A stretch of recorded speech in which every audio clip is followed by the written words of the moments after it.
Okay, good afternoon, everybody. Welcome to Cabinet. Tuesday. In fact, it says Tuesday, but it's actually Friday, the 24th of November. Cross that out. Remember, it's broadcast as usual on the County Council website and will be archived to look at later. Cabinet members, microphones on and off when you speak, please. So, first item to deal with is apologies, and I've received apologies from Ernie White, and everybody else is here. Minutes, pages 3 to 14. I move the minutes of the meeting held on October the 10th, 2017, be taken read, confirmed and signed. Agreed. Thank you. There are no urgent items, which was number 2. Declarations of interest. Blake. I know it's taken as read, but item 10 on the agenda, the Harborough Local Plan, I'm elected to another authority, so I'll just declare as a dual hatter, a personal interest, but I'll still speak. Thanks. Thank you. Okay, so the first item, main item on the agenda actually is item 4, removal, closure of residential facilities at Maplewell, I'll call it, Maplewell Hall Special School, pages 15 to 64 and 19 to 28. The first item advises the Cabinet of the results of the first stage of the consultation on the proposals to remove the residential facilities at Maplewell Hall Special School from September 2018. The report seeks approval to publish a statutory proposal and notice as the next steps in the process. Cabinet is not being asked to take a decision to close the residential facilities today. A report on the matter was considered by the Children and Families Overview and Scrutiny Committee earlier this month, and its comments are attached as an appendix to the report. We have also received comments from the local member there, Deborah Taylor, and from Mr Osborne and Mr Welsh, and from several members of the public, all of which are attached to the order paper. I have allowed Deborah Taylor as the local member to speak, and Peter Osborne as an interested party, I think used to be the governor there, to speak on the matter, and I'll invite them to do so before officers. Sorry, you guys. Well, then if they say anything, you'll at least be able to answer it. I think I told you earlier on we were going to do it the other way around, but I think it's best if they speak first. So the first person I'm going to allow to speak is obviously Deborah as the local member. Deborah, it says here you've got 5 minutes, but as the local member, I'll cut you as much slack as I can. So over to you, Deborah.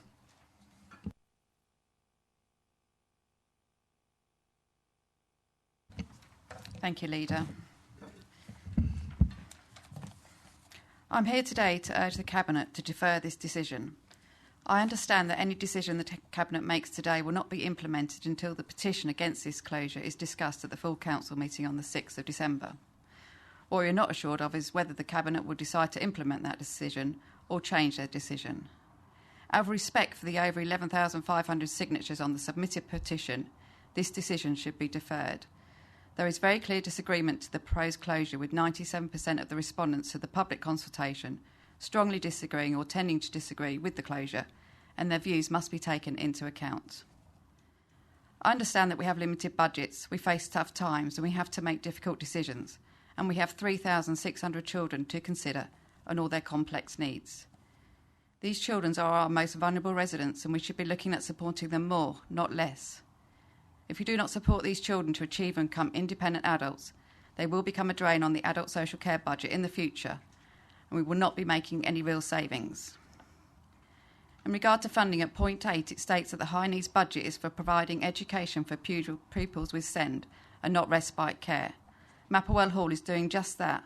They are educating our children to become independent adults. They are doing this by offering the residential experience and teaching the children important life skills. You cannot ignore the fact that the residential experience provides an opportunity for pupils to develop social skills and confidence in familiar surroundings, which in turn improves their ability to learn and achieve. There will be a knock-on effect with pupils not staying in the residential experience, as some children will not be able to stay for the after-school activities due to the distance they live away from the school and the late time they would arrive home. Arriving home late, then trying to calm a child and get them to bed will then affect their ability to learn the next day. Pupils that cannot stay for the after-school activities because of this will be affected in their ability to be educated. There are still unanswered questions that need answering before any decision is made. I have still only received an estimate of the increased transport costs of £5,000. I believe when looked at more closely, this will be a lot more. There is a lack of information included in the report about the further revenue costs that may arise to provide any individual support as a consequence of the removal of facilities. Without these figures, you're being asked to vote blindfolded. These costs must be explored before a decision is made. The report says these will be minimal, but what is not included is the additional pressures on families who may then seek support from the council under a different budget. This support could be anything from additional help within the home to play breaks or leisure short breaks. All this adds up to less savings being made. We need to be sure how much of the £293,000 is spent on the after-school activities that are planned to continue and how much is spent on providing the residential experience. I asked several weeks ago how the funding of £293,000 for the residential facilities is distributed. I have been unable to gain this information as yet. We need to fully understand the cost to provide the residential experience, and I choose those words carefully as a reference in the report states sleepovers, and this residential experience is far more than just a sleepover. At the moment, it's not possible to separate the costs of the residential experience and the after-school activities. Until we have the true figures, you cannot make a fair decision, and we should wait for the audit to be completed before moving forward with the proposals. I get the feeling that there has been limited discussion between the school and LCC, and would like to see if there's a way forward to still provide residential facilities, possibly with reduced funding.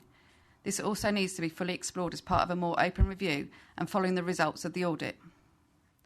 Mapperwell Hall's last Ofsted report, completed in September 2016, shows that in all the areas the school was considered outstanding. The first sentence of the Ofsted report states, "Young people make exceptional progress academically, socially and emotionally because of the residential experience." It is clear throughout the Ofsted report that the residential facilities offered to pupils enhance their learning and produces their excellent results.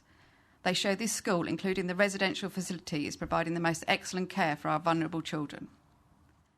I have been informed that no child has respite care within their EHC plans. Mapperwell Hall is not providing respite care but residential experience to enhance the pupil's education. The EHC plans are to provide a person-centred plan to take into account the child and his or her wishes and outcomes. They do not provide the amount of detail that would say that residential experience would be helpful for a child.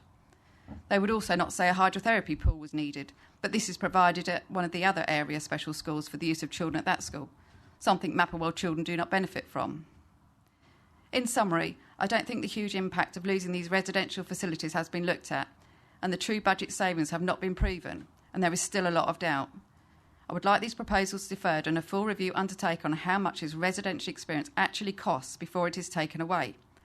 We must keep in mind that one size does not fit all and embrace the differences each of our special schools bring to the table and offer as much as we can to our special children.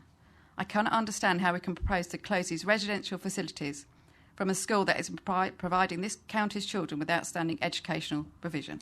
Thank you, Leader. Very good, Deborah. Thank you very much. And we've noted all your comments. So the next person is obviously, it's you, Peter, and you'll need to be less than Deborah. So I think she had 6 minutes, so, 3.5, Peter, is that okay?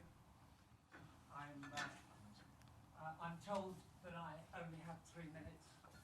I'll cut you as much slack as I can, Peter, but don't be any longer than Deborah. Over to you.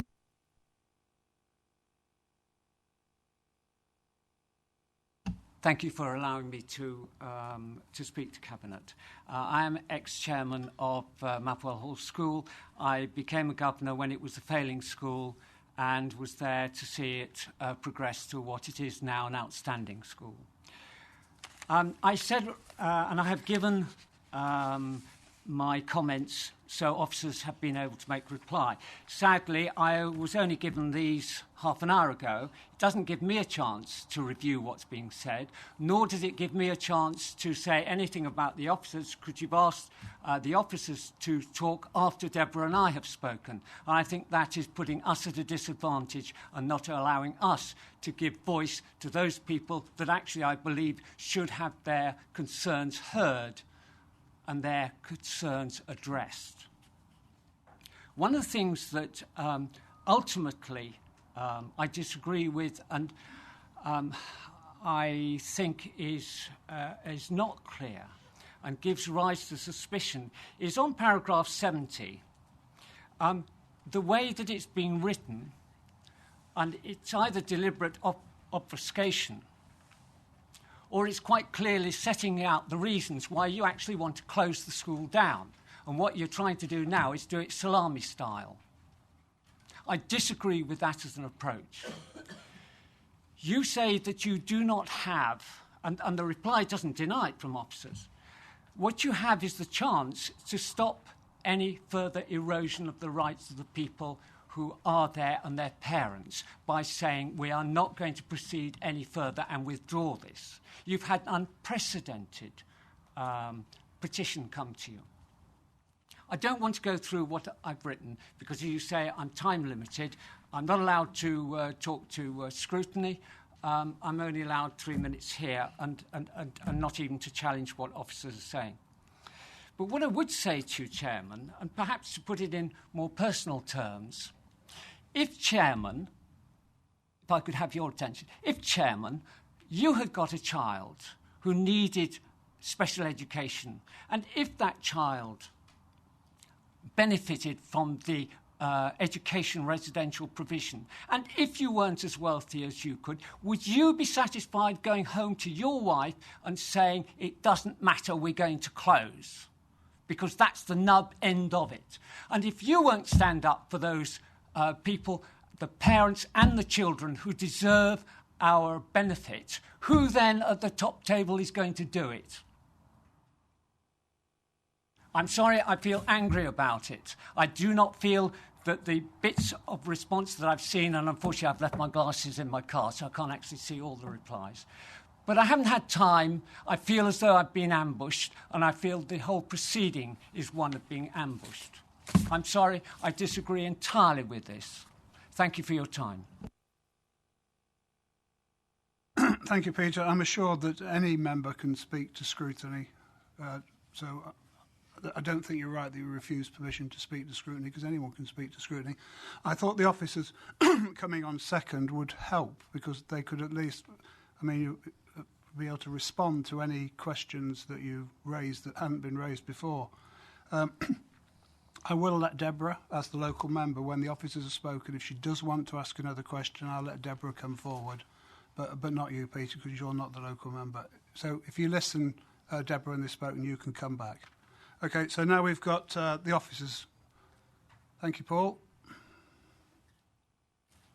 Are you taking it, Paul, or Jane? Mostly Jane. Mostly Jane. Okay. Okay. I'll hand over to you now. Okay, so I think the first thing I just wanted to say is obviously there was a lot of thought gone into this before we entered into it. And it is with a heavy heart that we're having to make these sort of very difficult decisions within the council. In making this judgment, we're not, in a sense, denying that the unit provides a good resource for young people and that some people benefit from it. But there are three major drivers that are behind this. The first one is about the overspending on the high needs block. As we stand at present, we're heading for £1 million overspend this year.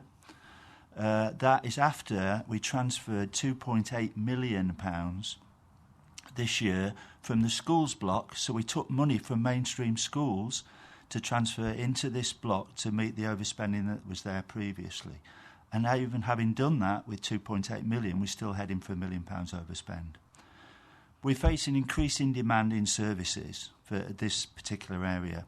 Last year, we had to support 355 additional children with special needs. And this year, so far, over 50 new children. That's within a budget that, in a sense, is capped as it is at present with a limited amount. So we're balancing those. What we have to do is that we have to target services to those in greatest need. And the way that we do that is via an education, health and care plan. And that's prescribed in statute by government in the way that we do that. That is open to challenge by families. That is the way that we do it. Having made that assessment, we then deliver services having regard to an eligibility criteria for services. And whilst I'm sure everybody in the council would like to provide these services, as many services as we can only provide the services that we can within the budgets that are available to us. So we do have to target those, we do. There's no other way. It's not sustainable not to do that. So those are I think, are the three main drivers behind what we're actually doing today. The point that the leader made, so I'll reiterate because we've had a bit of a gap, is that the decision today is not to close, is to enter into the formal consultation period, which is called a statutory notice that we have to, again, lay down in statute for us to follow when we close these facilities. So we will be entering into that next stage with a view to bring a decision back to Cabinet in March. So I will stop at that point and hand over to my colleague Jane Moore, who's the Assistant Director who deals with this area, and she will go through the report in detail. Thank you, Chair. So just by way of background, to give you an overview of our special educational needs in Leicestershire, as has previously been said, there are currently around about 3,600 children with education, health and care plans within Leicestershire. So this does represent a 22% increase in plans since 2014-15. Special educational needs is defined in the Code of Practice, and we've outlined for you in the report what this covers. Support for learning difficulties may be required for children and young people who learn at a slower rate than their peers, and even with appropriate differentiation. And learning difficulties cover a wide range of needs and can be defined in a number of ways, from profound and multiple learning difficulties, severe learning difficulties and moderate learning difficulties. And in the context of the above, moderate learning difficulties is considered a relatively low need of special educational needs. And the majority of children with profound and severe disabilities don't attend Maplewell Hall. They generally attend one of our other area special schools. So in relation to Maplewell Hall, it's a special school that caters predominantly for children with moderate learning difficulties and has got about 183 pupils on roll. On top of this, there are 20 pupils that attend Maplewell who have a designated autistic spectrum disorder. It's a new provision that we've just developed in partnership with Maplewell. The residential provision that's referred to in this report is defined as overnight stays for pupils, and in the case of Maplewell Hall, this does follow after-school activities, normally ending around about 7:30, and covers an evening meal, social activities, and then follows the overnight sleeping and preparation for school the next day. There are some children who attend Maplewell who participate in after-school activities but don't stay overnight, and some of those children are either collected by parents or transport arrangements are made for them. The residential facilities are made up of bedrooms located on the first and second floor of the hall, and there was 24 beds. There are now 20 beds as a consequence of us removing 2 bedrooms following concerns during a fire risk assessment. So the school does currently receive an allocation of £293,000 per annum from the high needs block, and it's a matter for the governors to decide how the money is used under the scheme of financing for schools. And recent information provided by the school confirms that for the last academic year there were 69 pupils, so 1 in 3 of the school population use a residential provision. And none of the pupils currently attending the school do have the need for residential provision within their education, health and care plan. The purpose of the residential provision within the school is to meet educational needs through the curriculum enrichment, but in order for a child to have it within their plan, it needs to be identified that this is an additional need as part of their meeting their outcomes. What's really important is it isn't appropriate to use such facilities for the provision of respite care, which is provided via children's social care and subject to a very different regulatory framework. Education, health care and care plans were introduced in September 2014. They replaced this old statement of educational needs. They're written by our Special Educational Needs Assessment Service using information provided by a range of partners, and sets out a child's assessed needs, the outcomes that should be met, and what provision could meet those child's needs. A recent check of education, health and care plans for pupils attending Maplewell confirmed that all children do have a plan. There are two ways in which a child may access overnight provision. One of those is the educational grounds, as I've described, and the other one is via a social care assessment. For a child to be assessed as needing residential education provision, an educational psychologist would need to undertake an assessment that would indicate a need for a prolonged period of education to meet a child's needs. We have set out in the report the entitlement to overnight short breaks, and this is accessed via the assessment from the Disabled Children's Service within the local authority. And I've set out in paragraph 47 the eligibility for such assessment. But overnight short breaks would only be provided following an assessment, and only to children with the most significant and profound needs. So, for example, where support would be required throughout the night. And the need for overnight residential provision for children with special educational needs and disabilities would be set out in their Child in Need plan. So, as we've reported, we did undertake a significant piece of consultation on the proposals that commenced in September. And we had a huge amount of response to the consultation, including a joint letter from local MPs, 252 written responses, and also an over 11,000 petition signed by over 11,000 people. We've done in paragraph 55 a detailed breakdown of the respondents and the types of people that responded, but also undertook an analysis of the 252 written responses. And there was very clear disagreement with the proposals of closure. At least 97% of the respondents strongly disagreed or tending to disagree with the proposals. And the majority of respondents did indicate that the proposals would have a very negative impact or somewhat negative impact on them, their child. The responses, particularly from children and carers of children attending the school, show that all but one respondent indicated that the proposal would have a negative impact. And all responses from students indicated the proposals would have a negative impact. The e-petition was presented to the County Council on the 27th of October, and comments from that have also been analysed. We've outlined the summary of the concerns arising from the consultation and the MP's letter, and they were very similar. As I've said, the consultation feedback did demonstrate general concern, and they particularly picked up on the value of residential provision, on improving pupil educational outcomes, the value of overnight stays, the value of residential provision to improving family life, and also that the expectation that the closure of the facility would lead to increased costs for the County Council. The feedback did also reference the Ofsted inspection of the residential provision, which takes place on an annual basis, which did judge the provision to be outstanding. But what we've made clear in the report is that the proposal to remove the residential provision makes no judgment on the quality of the provision, and neither should it affect the ability of the school to continue such good quality activities.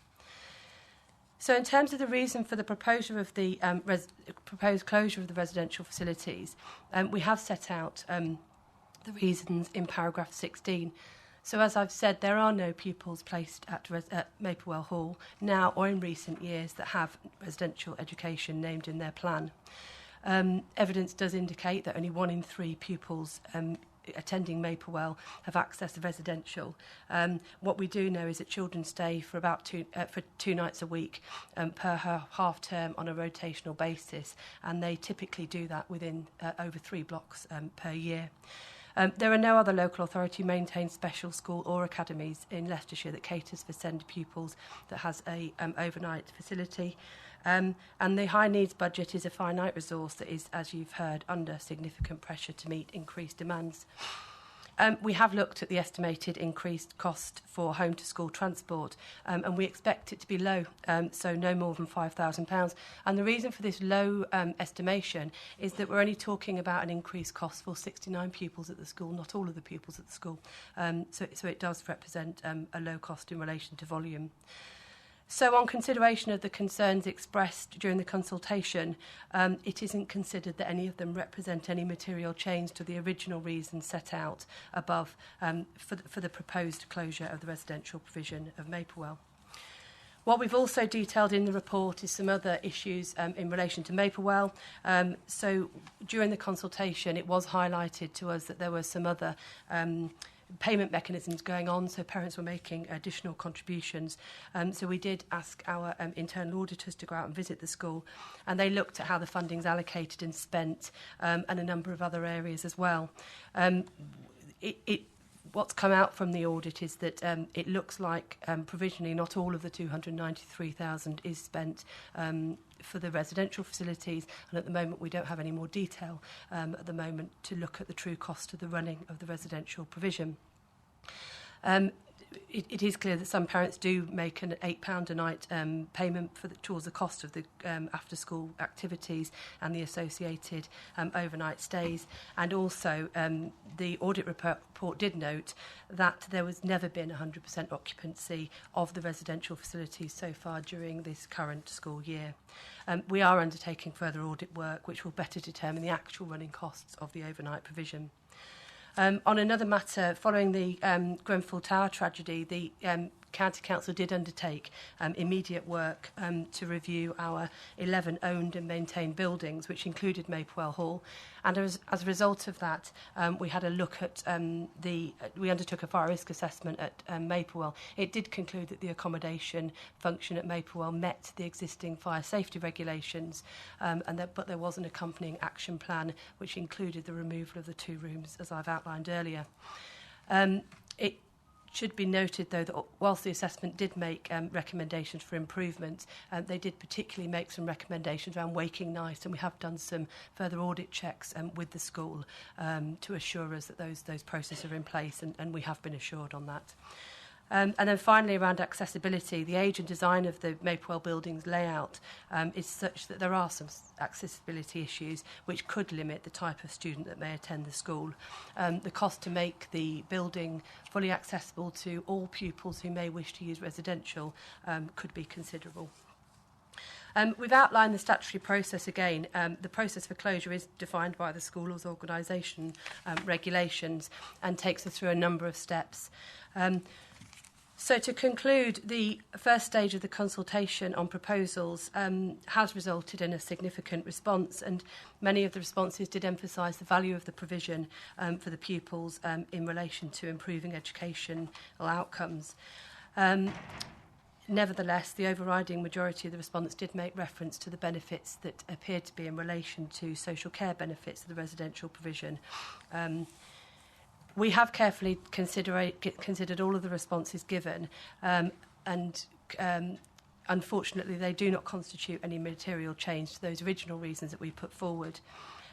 We do recognise there is value attached to the after-school activities that precede the overnight stays for pupils, and it really is important that these activities should be supported to continue. The consideration of the petition by the County Council in December and the subsequent publication of statutory notice in the early new year, followed by a period of representation, will enable further consideration to be given to the proposals. So just to end, just to note the recommendation. So it is recommended that the online and written responses to the first stage of consultation are noted, that approval be given to proceeding with the proposal to remove the residential facilities at Mapewell Hall School, and it be noted that the removal of the residential provision, if progressed, is not expected to have an adverse impact on the after-school activities provided by the school. And these are considered to be one of the main contributors to the preparation for adulthood and independent living skills. And the publication of the statutory notice in January 2018, supported by the statutory proposal as a next step to progress the removal, is approved. We're also seeking to note the use of the Council's high need block budget and the increasing pressures, and that a further report be submitted to Cabinet on the 9th of March after the representation period to enable a final decision to be made. And in light of the petition having over 1,000 signatures, the decision of Cabinet be reported to the Council on the 6th of December. Thank you. Okay, anything else from you guys? If I could just reiterate about the cost of the service, this has been raised in other places, the 293,000. That's provided on a formula basis. That's the way, so it isn't in relation to the actual direct costs of running the service. It's a formula basis on a headage and that's how it's calculated. This is the usual process that goes on with schools with delegated financial management. So the resources are then passed to the school, and it's up to the school to use those resources to actually provide the facility. So I think that's just an important point to note. Thank you. Well, Deborah, would you like to come back and say something? Oh, just go on the side here, Deborah, next to Richard, to save moving those guys.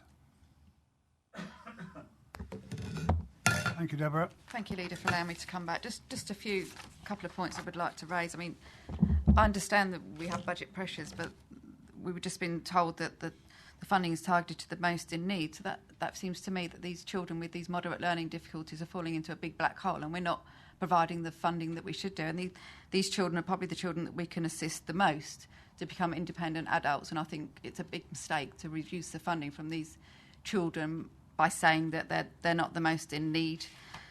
I still have real problems with the amount of funding and not knowing the true costs and how much that school needs or spends on the residential experience. And I would really like those figures to come out before any proposals are put forward. I'm unsure how we can put proposal forward to the closure of this union without actually knowing how much it actually costs to provide. And there is scope for us to work with the school to maybe reduce the funding, maybe get more payments from the parents that want their children to have this residential experience. I think there are ways forward without closing this. And I think we don't need to just consider the children that are there now, but we need to consider children of the future. It's always been highlighted that we're getting more and more demands for this budget, and that there's more and more pupils that are having these statements and the plans put in place. And we need to think how we are going to, if we lose this residential experience, it's gone and we won't get it back.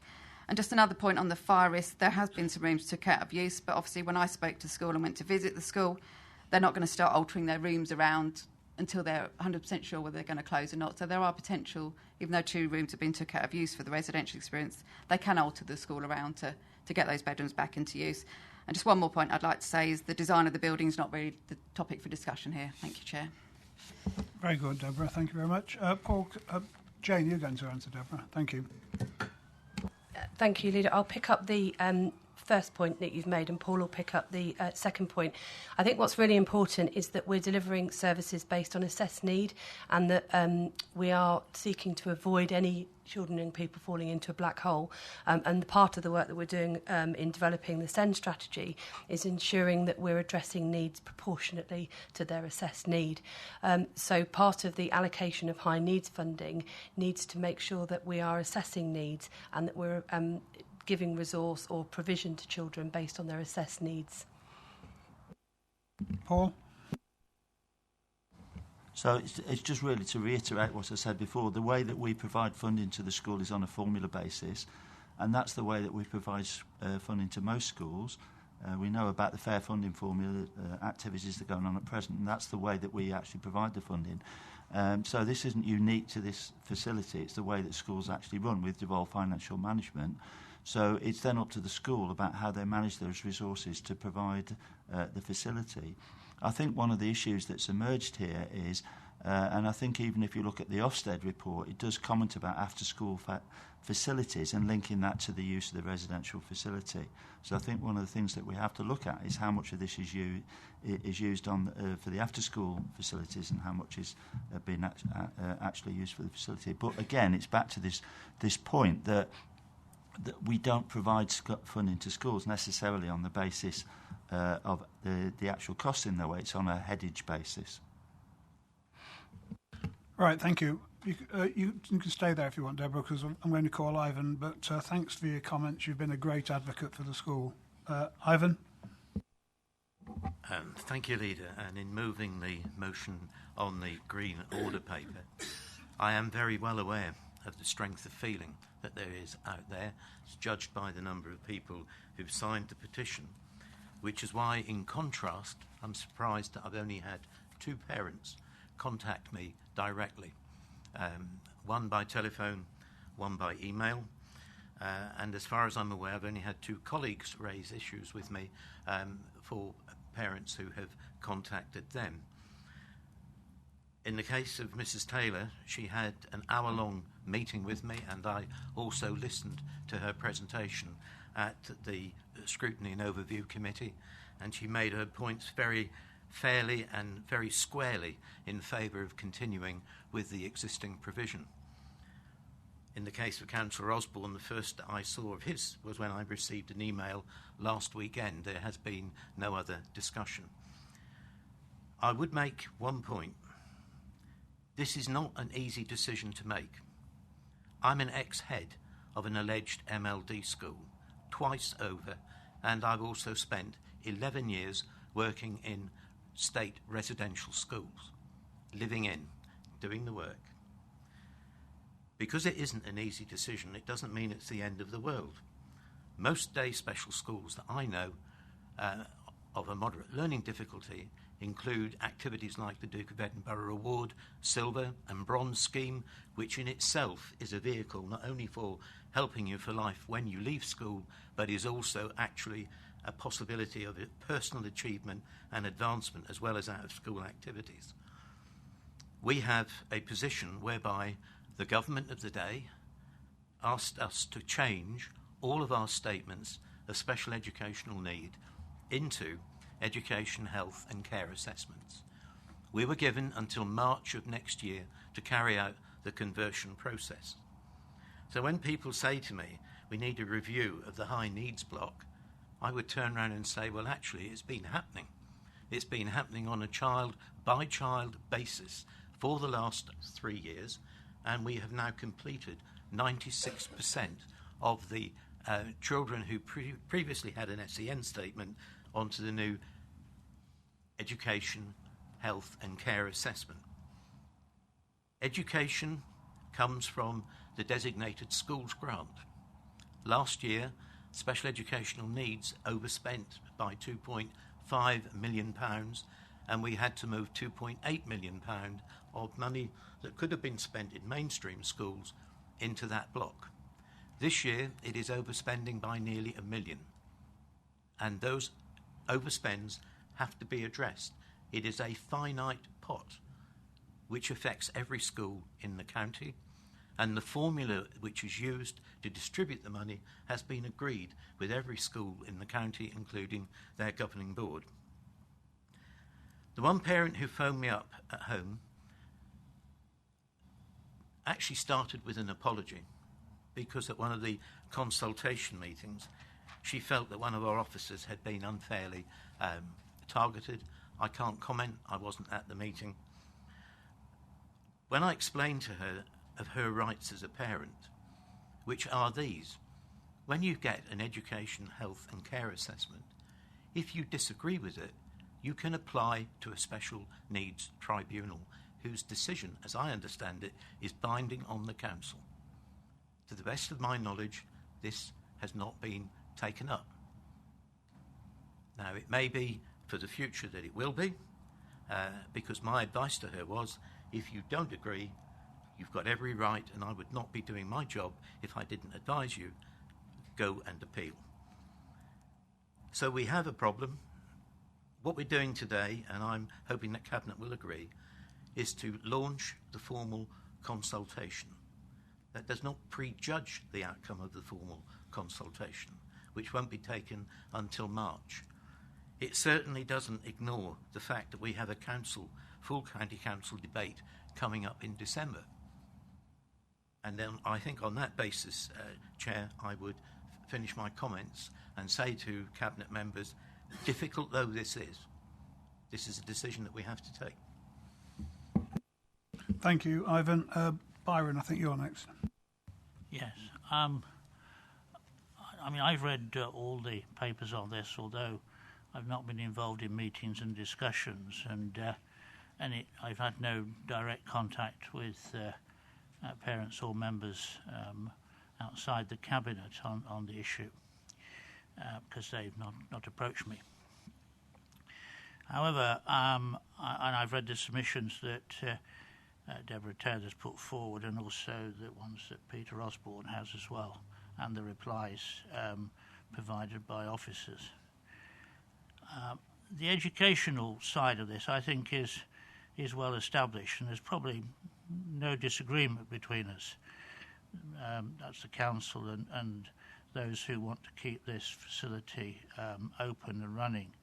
about the benefits that come to the children from having it.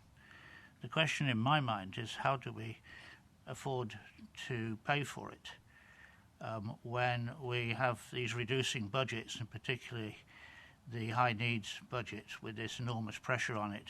And it's a massive pressure when you think that 2.8 million has been already diverted from the school's budget, and it's already running £1 million overspent this year. And in future years, we're not even sure we can do the diversion from the school's budget because the Department of Education are not keen on us doing it. Some people have suggested that then what we do is we then go over to the mainstream revenue budget of the county council. Well, the pressures on that are absolutely enormous, with pressures on social care and other children's services and all the other services we provide. So we're faced with this very unpleasant decision, and it is unpleasant for any of us who are in a position where we're charged with making it, to cut back and take away this provision when none of us would really, in good times, would have even contemplated it. But this is something which we have to do. If the money is not there to pay for it, it can't be done. So I second the motion that's been moved by Ivan Old. Thank you. Any other speakers? Anything you want to say, sum up with? Okay, well, we've got the motion before us. It's on the green order paper at 4A, B, C, D, E, F, G. All in favour? Thank you. Anyone against? No. Thank you very much. Thank you. Thank you very much, Deborah.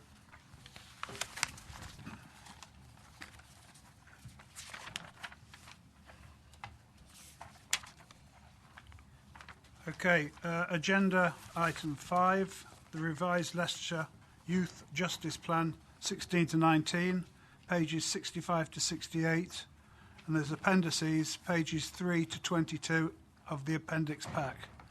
This report presents the revised Youth Justice Plan for 16 to 19 for approval. Following the Council's approval of the plan last June, a few small amendments have been made, and in order for it to meet the Youth Justice Board requirements. It says Paul will present, but I suppose it's you, isn't it, Jane?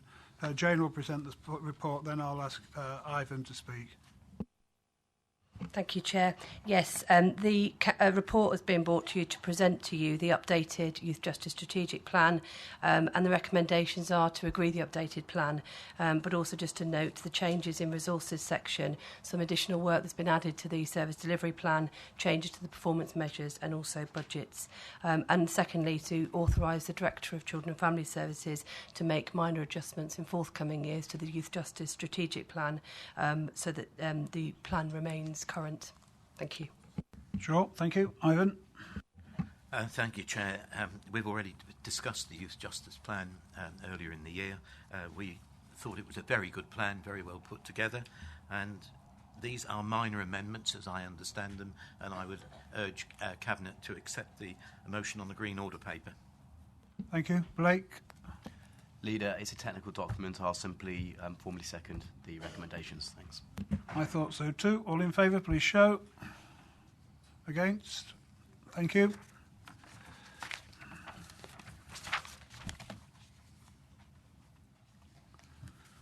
Agenda item 6, Annual Delivery Report and Performance Compendium, 2017, pages 69 to 76, appendices 23 to 138 of the appendix pack. The report presents the aforementioned performance compendium. Scrutiny Commission considered the report on the 15th of November, and their comments are attached to the order paper marked 6. Tom, you're going to present this report, are you? Yes, I'll start off and then hand over to you Andy. Then, Tom. Yes, thank you. The report presents to Cabinet a draft of the annual delivery report and performance compendium ahead of County Council on December the 6th. The delivery report is largely a narrative describing progress in implementing the Council's existing strategic plan and other key strategies. The performance compendium is a more statistical document using graphics to report on performance. That section has been enhanced this year to include more information on inequalities in funding and the Council's fair funding proposals, current saving plans, transformation requirements and corporate risks, and also how we compare to other authorities. Andy will quickly take you through some of the key highlights and issues raised in the report. Thank you. As Tom says, the report's in two parts. In relation to the delivery report, I think there's some really strong examples this year of focused delivery across the different services and themes. There's been continued good progress on improving the county's economic infrastructure, including the second enterprise zone and the rollout of superfast broadband, enhanced planning for housing and economic growth. There's also been a significant number of transport developments with over £40 million invested, and a significant programme of planned projects, sustainable travel initiatives, as well as the LED street light rollout and an ambitious rail strategy. The Better Care Fund work is strong and well regarded, with good partnership working, a home-first approach and support to pressures on hospital admissions, discharge and adult social care. And through focused efforts, we've seen improvement in adult social care metrics and satisfaction this year. The public health team have transformed and integrated a number of services, and the Leicestershire and Rutland Sports Partnership continues to play a key role in relation to physical activity. Children's social care has seen significant change, service pressures and demand, and again through focused efforts has managed to achieve improvement in key areas with further investment in the service in response to the Ofsted Action Plan. A new special school in Wigston, extra school places in primary schools and supporting the transformation of the school structure are also notable achievements. I think there's also been strong and innovative work with communities and ensuring that Leicestershire is a good place to live, and in relation to the environment where funding is harder to secure. The Council's strong financial management has been key to delivery of these initiatives through releasing of Investor Safe funding and the transformation programme, and also success in bidding processes through the LEP, Transport Planning and Section 106 funding. Capital investment being a key feature of delivery this year, perhaps more so than on the revenue budget side. So there is a lot of positives in the delivery report, and credit to those people involved in that, both members and officers. However, it is important also to note the new performance compendium this year with some extra analysis around the Council's funding position in detail, some of the escalating financial and service pressures, particularly in children's and adult social care, and the increased service risks resulting from those, which is set out in detail in the report. The Council has already had to reduce performance levels below some of the better funded councils, and there's increasingly an unlevel playing field against which to judge performance. Without a fair funding solution and major efficiency initiatives, there's a real risk that the Council's ability to continue to deliver on the needs of the local area residents, and also a further reduction in comparative service levels. I think the Council can be proud of its track record of delivering performance over many years, but this does look increasingly at risk from the analysis moving forwards. So in summary, there are many positive areas of delivery in the report, but I am drawing to Cabinet's attention those increased risks and pressures moving forwards. The recommendation to the Cabinet is to note the overall progress and comparative funding and performance position, continue to press the case for fairer funding. The report was considered by the Scrutiny Commission on the 15th of November and was generally well received and well considered, with a request that a shorter, sharper summary version be produced, which is being arranged. Subject to Cabinet approval, it's recommended the report is considered at the Council on the 6th of December. Thank you. Byron? I think this is a remarkable report, and remarkable for more than one reason. Firstly, it shows a very strong performance still from the County Council, in spite of the fact that we've, up to this year, removed more than £160 million from our operating costs, and by the end of this year that figure will be over 170, nearly £180 million. It talks about, of course, the plans we have over the next few years to make further savings in costs, which will eventually mean that 40% of our overall budget will be removed compared with where we were when we started back in 2010 or 11. So, and the second reason it's remarkable is it's so well written and easy to write, and I commend Andy Brown for that work, as he does this sterling job every year. Produces quite a long report. It's not quite all of what we have in our appendices. It's about a third of the volume in here, actually, but it is substantial. And there are summaries which will be made available in due course. It will go to full council for debate, so I'll have more to say there. So at this time, I'm happy to move the motion on the Green Order paper. Thank you, Byron, and I'm happy to second it. And bearing in mind it is going into full council, I don't propose to say anything except formally to thank you for your good work you've done, Andy. I know it's a lot of hard work. We have no other speakers. All in favour of the motion, please show. Thank you.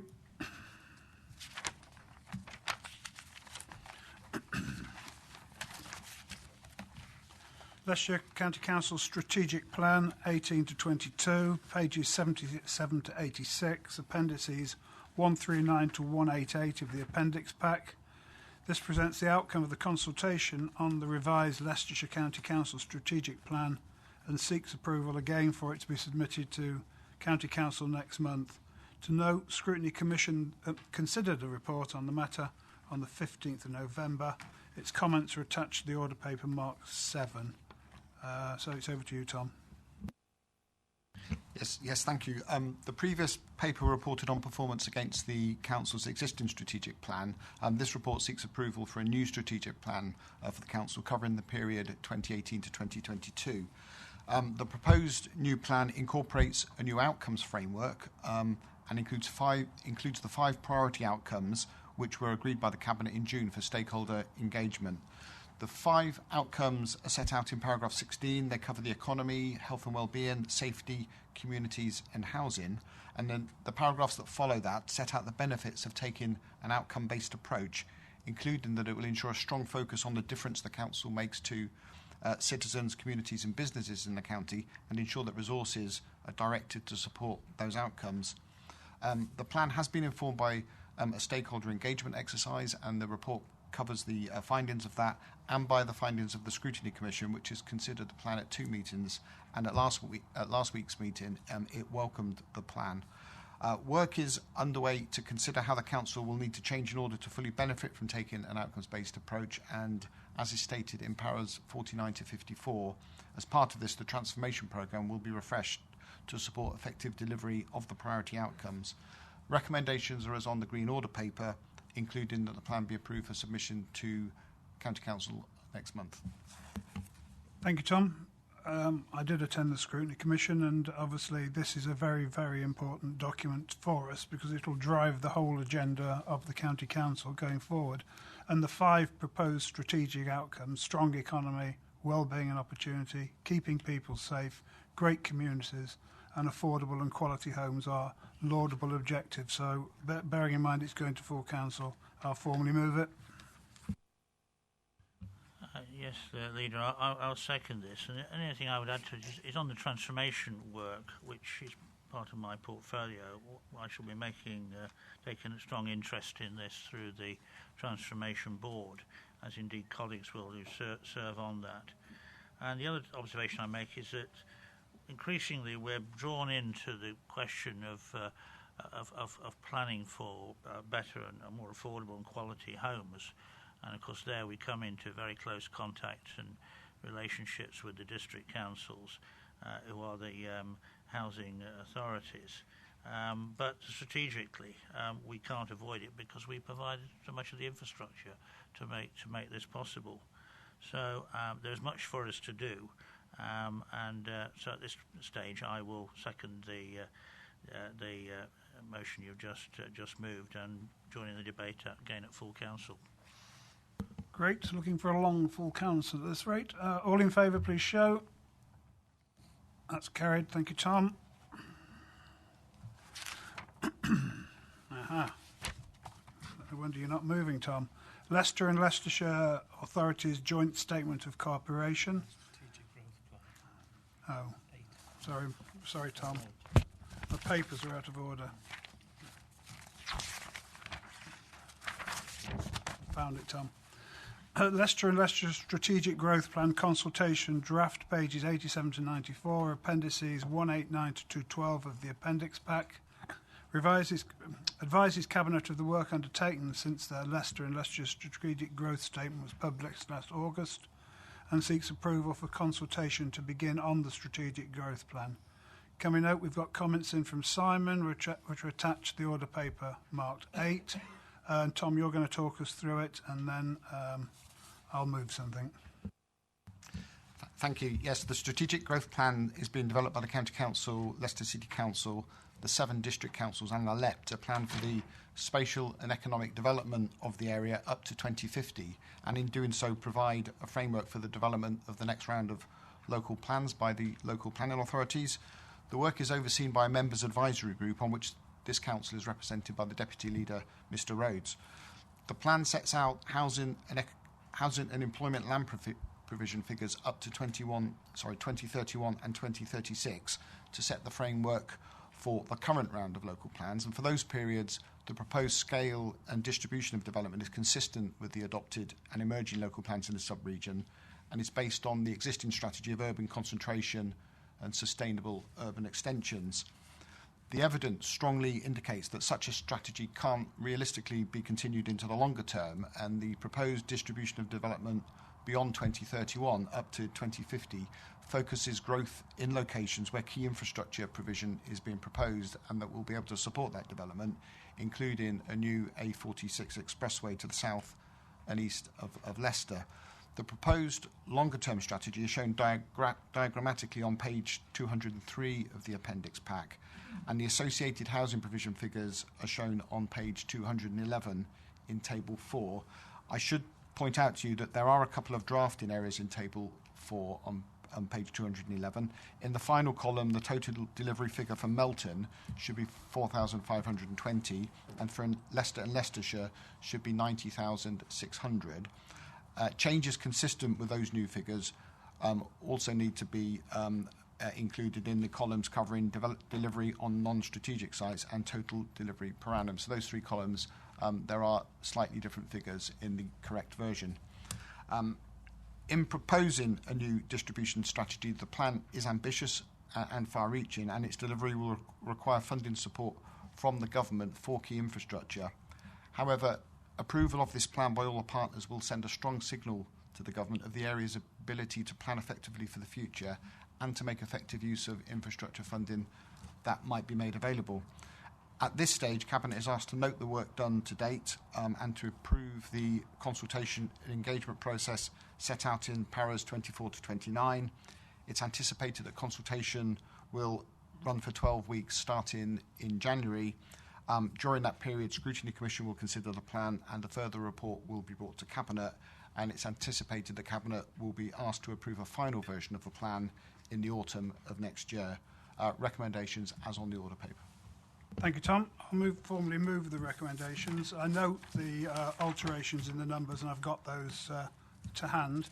This is, in my view, a good example of cooperation between ourselves, the districts, and the LEP. It shows we're aspirational to build houses here that people can afford to buy and, in the longer term, call homes.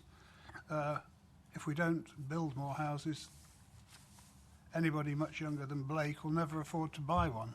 So we do really need to start building houses that people can afford to buy and call their homes. Otherwise, they'll always end up in the rented sector. And I'm particularly pleased with the government's policy on building houses that people can afford. So formally move it, and I'm calling Byron. Yes, this is quite an interesting part of my work, serving on the Members Advisory Group. And sometimes quite challenging as well, reaching agreement, because and so far the group, and it's been meeting now for some years, has been able to reach agreement. It's coming up to this very, very challenging period where some of the issues arising from the plan going forward to 2050 are actually quite controversial. And so they're subject of a lot of debate. And for that reason, and to get as much contribution as possible, the group decided that the consultation period should last for 12 weeks rather than the 6 which it might otherwise have done, and go forward to enable as many people, for example, like parish councils, to hold meetings and to contribute, as well as the wider public. It's going to be an interesting time, and in the spring and summer we'll be reaching some decisions, and hopefully we'll be able to reach agreement across the county and demonstrate to the government and others that we can run things by cooperation in Leicestershire, whereas in other parts of the country, I'm afraid that's not the case. So I'm happy to second the motion. Very good, thank you. Blake? Thanks, Leader. Can I join you in the sentiments you've just expressed? I think we should be exceedingly proud here in Leicestershire that we've supported the borough and district councils in a strategic context with an eye to the future, 30 or 40 years' time. Look, I don't think it's any secret. There's a shortage of houses. I think most sensible, sane people will recognise that fact as we stand in 2017. What concerns me is reading the Liberal Democrat comments appended to our Green Order paper. The leader of the Liberal Democrats has suggested that the proposed number of housing is eye-watering. Now, no one's denying that 90,000 homes over the period of 30 years isn't a large number, but we'll also know, those of us that attended a briefing recently, that a similar amount of homes has been built in the preceding 20 years. So we're not striving to achieve any more than what we've already achieved, and life does go on. I also have to say, since I've been elected leader, there's been a debate about the lack of infrastructure in Leicestershire, particularly towards the south of Leicestershire. And here we have a strategic growth plan that proposes to put a key piece of infrastructure connecting the east to the west of the country. And I think that's something we should be fully supportive of. It is early days. We know that Midlands Connect are doing their initial assessments as to the economic viability. So the other consultations and the other evidence bases that will underpin the realisation of that road, we acknowledge still needs to take place. But we need to be firmly behind the generation that's in danger of losing a roof over their head and potentially a future by denying them the houses that they need. And I think you're quite right to recognise that, you know, people about my age and younger will not have an opportunity to acquire a house unless we support proposals to drive housing across the county. So I'm fully supportive of this growth plan, and I'm fully supportive of the County Council's support and contribution towards the borough and districts in preparing it. Thank you, Blake. Very positive. I mean, the A46 bit, which Blake mentioned, going across the south of Leicester, is actually supported by, I think it's 30-odd councils for right down in the southwest. I think it goes up to the northeast, and it's going to be called an expressway. It'll take all the loads of traffic off the M1, loads of traffic off the A46, isn't it? It goes across to join on the M1. They'll just come straight down, gives us another junction on the M1, helps ultimately to get some more help for Hinckley going across the bottom there. We'll be able to possibly move the service station and take the congestion out of that roundabout at Leicester Forest East. This is very, very aspirational, forward-thinking stuff, and we should be proud of the work we're doing. Okay, no other speakers. Moved by me, seconded by Byron. All in favour? Thank you. Thank you for your good work on that, Tom. You are staying for this next one as well, aren't you? Let me get you in the right order. Yeah. Leicester and Leicestershire Authorities Joint Statement of Cooperation, pages 95 to 100, appendices 213 to 218, seeks our approval of a revised joint statement of cooperation relating to objectively assessed need for housing. The statement confirms the commitment of partner organisations to work together across Leicester and Leicestershire. It's over to you, Tom. Yes, thank you. In March this year, Cabinet approved a joint statement of cooperation between the County Council, Leicester City Council and the 7 district councils, and this is another piece of work overseen by the members' advisory group. The statement relates to the provision of housing across the area and sets out how the partner authorities will work together to ensure that any housing need arising with one local authority but which can't be met within that area is addressed and resolved collaboratively across the wider area. The statement has been updated to take account of changed circumstances since March. Notably, that one borough council, Oadby and Wigston, has now declared that it doesn't have any unmet housing need up to 2031, but does for the period between 2031 and 36. Previously, the Borough Council had declared unmet need across the period up to 2036. So in order to ensure that that document still has proper weight, it's been brought to councils for approval in its updated version. So it's a relatively minor adjustment, an important one though, and it's recommended that that be approved. And I agree with you. It is important. They've actually done quite well working together on this, because obviously places like Oadby Wigston don't have a great deal of area to put houses in. City Council's boundaries are drawn particularly tightly, so I think they've done pretty well so far, sticking together. So I'll happily move the motion and call Byron. Yes, happy to second this. Again, it's work comes out of the members' advisory group. There's the duty to cooperate, of course, which drives this, which is a requirement for all the councils to work together, and especially those who are preparing local plans to demonstrate that they've worked with other councils, but the county council plays a part in this. So it's important that we pass this motion today and approve the statement and demonstrate that we're doing our bit. So I'm happy to second. Okay, I've got no speakers. Moved by me, seconded by Byron. All in favour? Thank you. It's approved for you, Tom.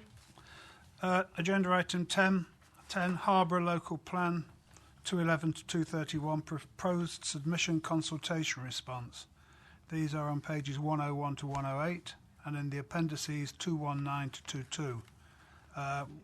We seek the County Council's approval to the local plan. Please note we've had comments received from 3 local members, Dr Hill, Dr Bremner and Dr Galton, all of which are attached to the order paper.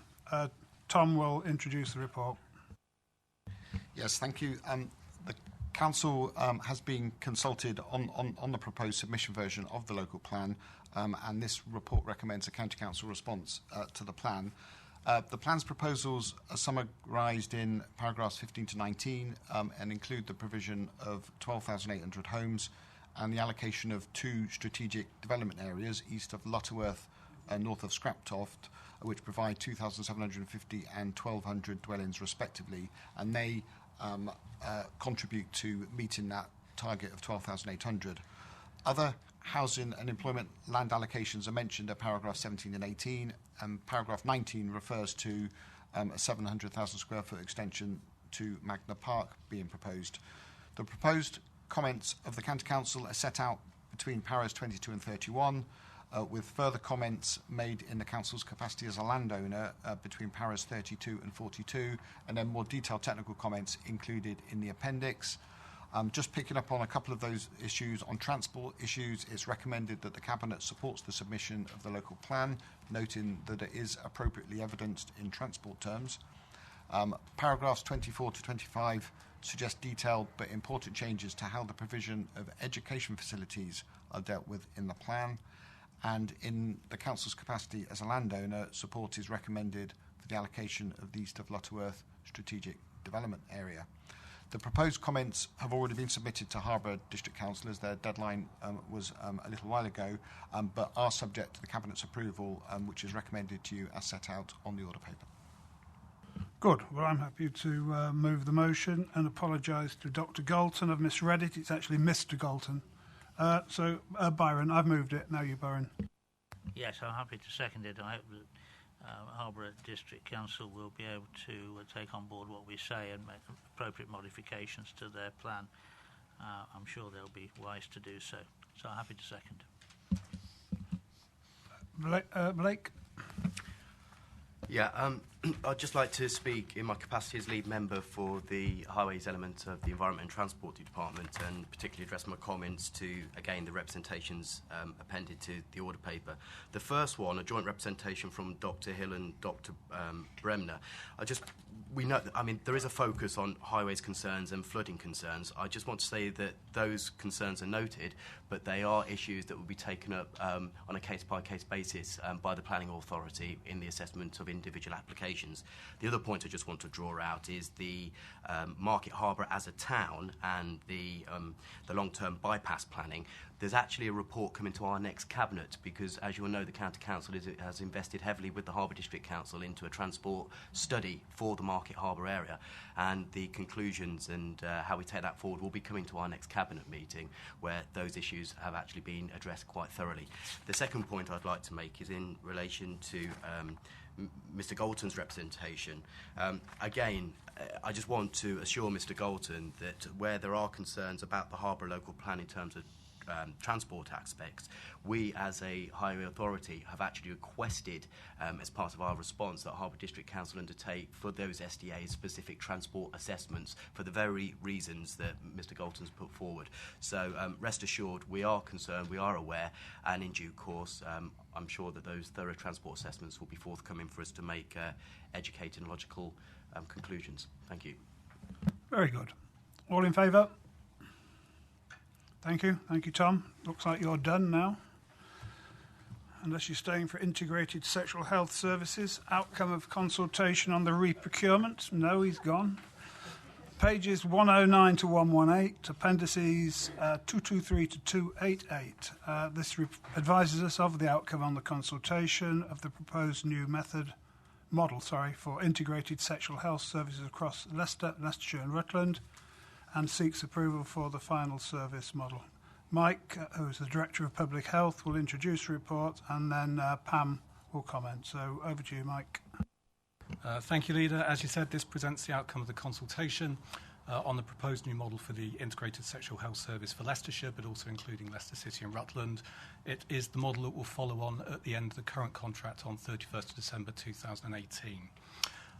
In terms of the consultation, we did an 8-week consultation that sought views where we had put forward changes to service access, where we're looking at the use of new technology to expand access, on sessional clinics, where we're proposing to limit access to some extent based on a assessment of need and usage in the current contract, and also about the merging together a delivery of sexual health promotion and HIV prevention within the integrated service, because they are currently commissioned separately, but we thought it made sense to combine them. The full consultation report is appended in the meeting pack.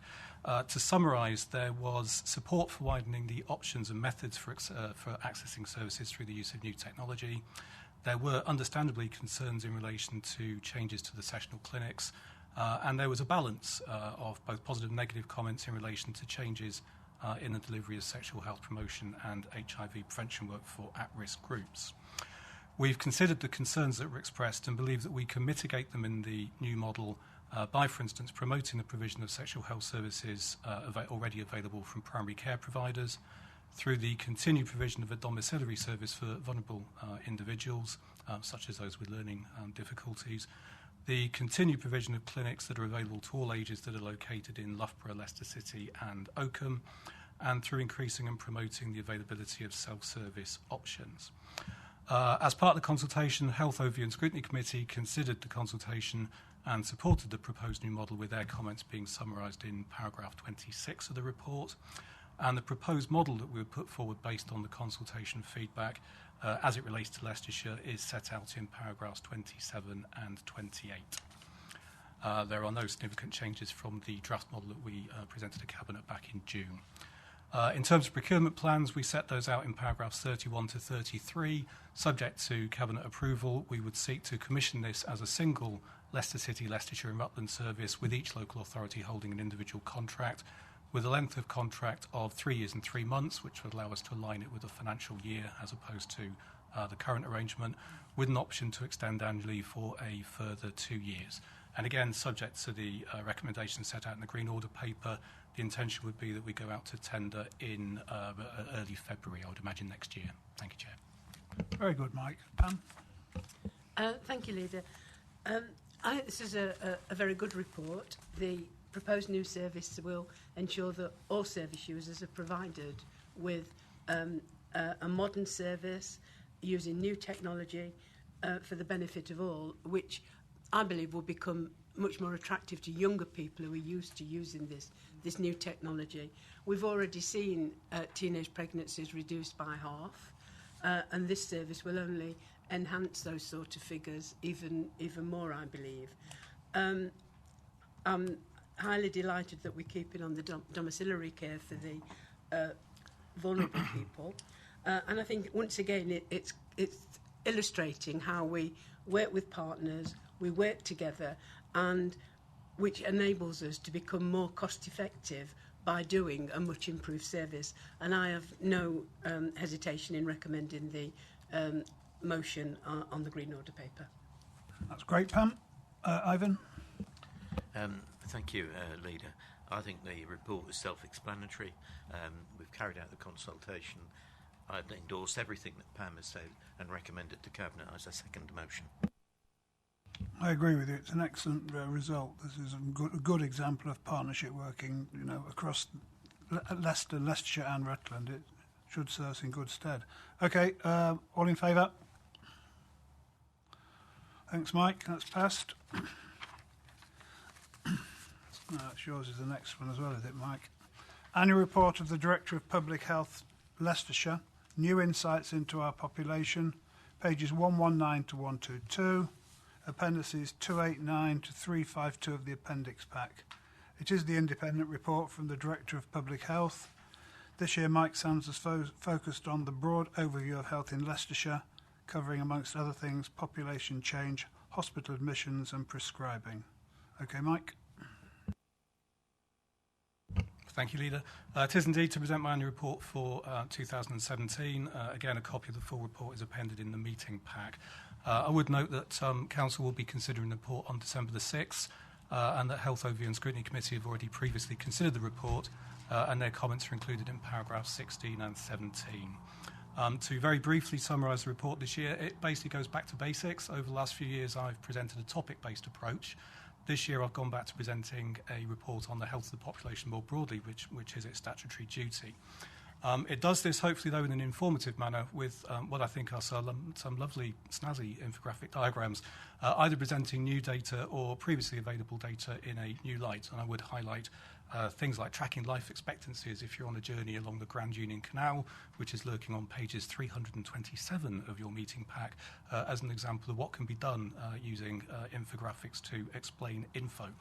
I would, from that point of view, like to thank Natalie Greasley from the Strategic Business Intelligence Unit within Chief Executives for her work in producing the infographics. The credit should be hers and not mine.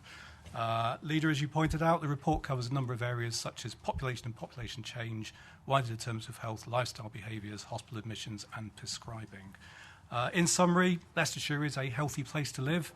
And we have, as Pam Posnett said in relation to the earlier item, had some success in reducing teenage pregnancy rates and childhood obesity. It's also of note that nearly 2/3 of adults in Leicestershire achieve the Chief Medical Officer's recommended 150 minutes of physical activity per week. The county, though, does face challenges around areas such as tackling adult obesity, rural health issues such as isolation and depression, and the emerging challenge of air quality, which has risen rapidly up the national public health agenda. I think a number of graphs in the report illustrate those areas locally, and in my recommendations I will work on them to take action in the next year. Outside of my own area, I also believe the report shows the desirability of closer partnership working between the Health and Wellbeing Board and the Safer Community Strategic Board, given the joint interest of those two boards in areas such as drugs, alcohol and mental health. So a number of areas where I'd wish to work with partner organisations as well as taking the lead in some areas myself. But I will stop there and note the recommendations as per the Green Order paper. Thank you. Pam? Thank you. I think this is another excellent report and makes really interesting reading. It might not just be a quick read, but certainly the information in it is very good.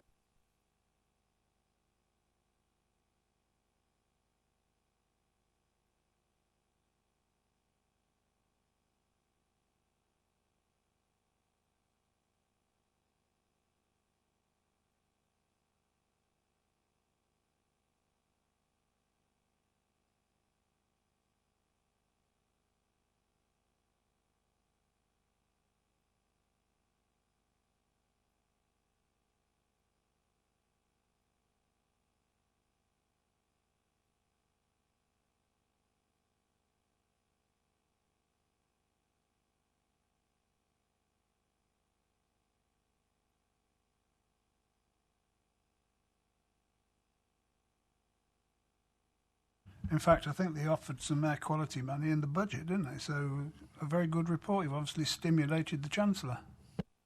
Indeed, I think it was 48 hours after we published the report, he announced a £200 million fund for air quality. And people say he doesn't listen. Ivan? Well, we've already debated this at Health and Wellbeing Board, Leader, and it was a very well-received report. It's very cogent, very well argued.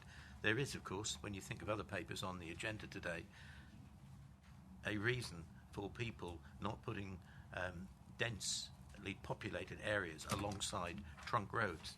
What I was fascinated to learn was how if you're on the outer part of the pavement, you will inhale a lot more than if you're on the inner part of the pavement.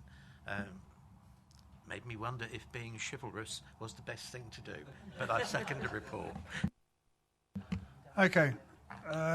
This goes to full council as well, I think, doesn't it, Mike? It usually generates quite a lot of comment, so less said here the better. All in favour? Thank you. Thank you, Mike.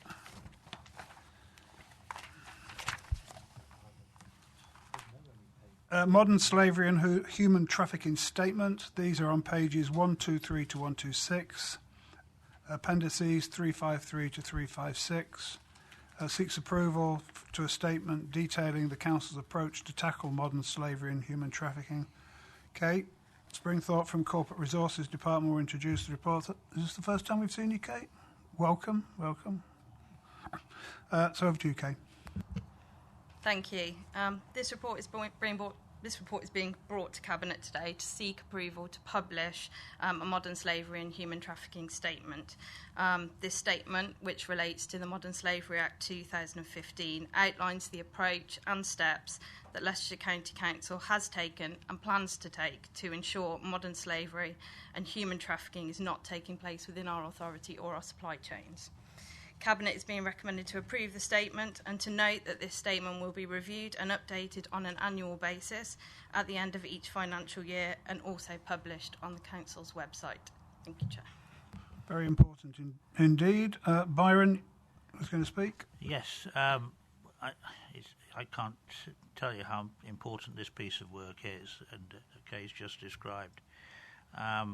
You know, one of the most unsavoury and disgusting crimes is modern slavery, and we hear cases of that and the human trafficking as well that come to the screens of our television sets almost on a daily basis.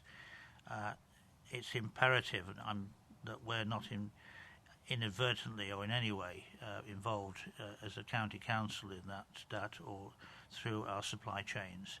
And this will help to ensure that we are, by putting in place the measures and checks at every stage to stop that from happening. So if it's passed today, we will get on with that, and I hope that we will never ever be accused of being involved in any way in this as a county council as a result of the work and the decision we take today. So I'll move the motion on the Green Order paper. Very good, Byron. I've got Rich. Thank you, Chair. I'm going to second it, but also just to emphasise this is a voluntary proposal from Leicestershire County Council as a not-for-profit organisation. We're not required to do this, despite the size of the organisation. So we're doing this as an exemplar to everybody else in Leicestershire. Very good. Ivan?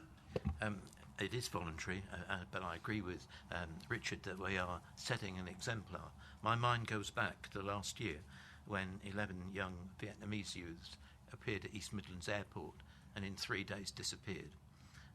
The conclusion that was coming was that they had been brought in and were trafficked people in this country. Since then, I've heard from other lead members of children's services of similar incidents happening in and around their area.